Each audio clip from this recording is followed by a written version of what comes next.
How to turn off Find My on iPhone. Let's get started.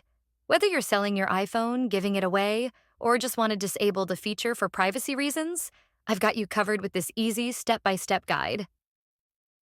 Head over to the Settings app. Once you're in Settings, tap on your name at the top. This will take you to your Apple ID settings. From there, scroll down and tap on Find My. Now, you'll see the option for Find My iPhone. Just toggle the switch to off.